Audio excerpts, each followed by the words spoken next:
Hi friends, welcome to Abhi Tutorials. In this lesson, I will be covering modules in Python. A module is nothing but a group of related code which can contain functions, classes and variables added to a Python file having .py extension. Modules enables you to write less code and promotes reusability as they can be imported into other programs. There are two types of modules in Python, the built-in module and the custom module. Built-in modules comes along with the Python distribution you install. To view the list of all the built-in modules in Python, you can type the command help of modules to get the list of all the built-in modules. Custom modules are the Python files you create with .py extensions. Finally, to get the list of all the functions and variables within the module, you can use the help function and pass the specific module name as a parameter within the same. This will give you the list of all the functions and variables within the module. To list all the objects within the module, you can make use of the dir function and pass the module name as a parameter. Let's now see an example. In Python shell, type help of modules and press enter. The list of built-in modules will be as displayed. Let's now check the list of functions within the HTML module. To check the functions or variable within the HTML module, type help of HTML and press enter. You will be able to see the functions within the module as highlighted. Another way to view all the objects within a module is to use the dir function. I have typed dir of HTML here. Let's press enter and see the output.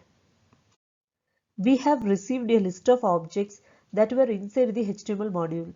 Note that the help function and the dir functions can be used with any modules irrespective of whether it is a custom or a built-in module.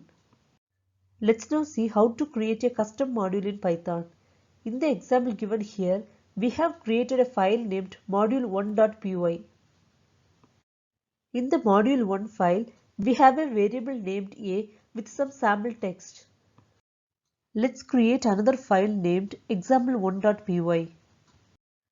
To import the module1.py within the example1.py file, we have to use the import keyword followed by the module name, which is module1.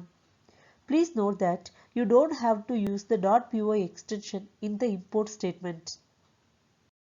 To print the content of the variable a, which is in the module1, we have to use the syntax module name dot variable name, which is module1.a, and enclose it within the print statement.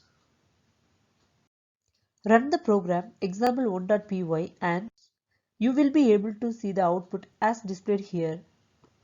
Similar to accessing the variables from the module, we can also access the functions within the modules. Let's create a function named add within the module1.py file. Access the function add_of from within the example1.py file and enclose it within the print function as highlighted. Run the program. You will be able to see the output for the function as highlighted in the screen. When modules have bigger names, it will be often difficult to call them by their full names. In such cases, you can give an alias to the module name by using the as keyword as highlighted. To alias module 1 as M1, we will have to use the format as highlighted here. Now to access the variables and functions within the module, we can use the alias name followed by the variable or the function name as given here. Try to run the code and you will get the result similar to the previous output where we have directly used the module name. Similar to importing modules, we also can import specific functions from the module. Let's now add a new function to the module1.py named sum of b, c, which returns b minus c. In the example1.py file, we import the function from the module using the syntax from module name import function name.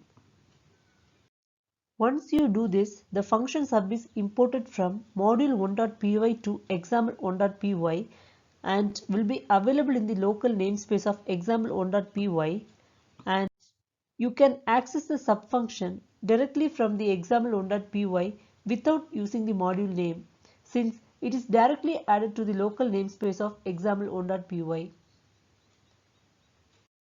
Run the function and you will get the expected output. If we try to call the function that we have not exported, we will get an error. In the example given here, I am trying to call the add function which is not imported. The output will be an error message as highlighted here, since only sub is imported and add is not. We can add functions from the module to our example program making use of the asterisk symbol as highlighted here. Since we have used the asterisk to import, we can call all the functions from within the module without getting into any error.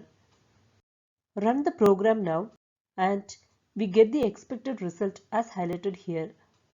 Using asterisk after the import statement will work well until we have a function or a variable that is prefixed with a underscore symbol. Consider a function named mul prefixed with an underscore as highlighted here. If we treat the underscore mul function as a usual function and run the file, we will receive an error saying name underscore mul is not defined.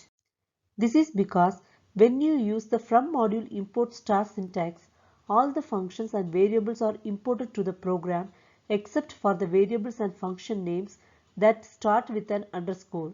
This is why you get an error.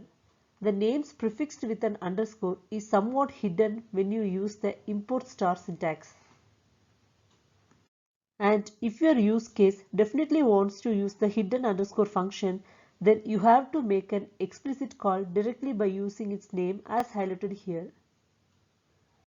Now when you run the program, you will get the expected result as highlighted here. That's it.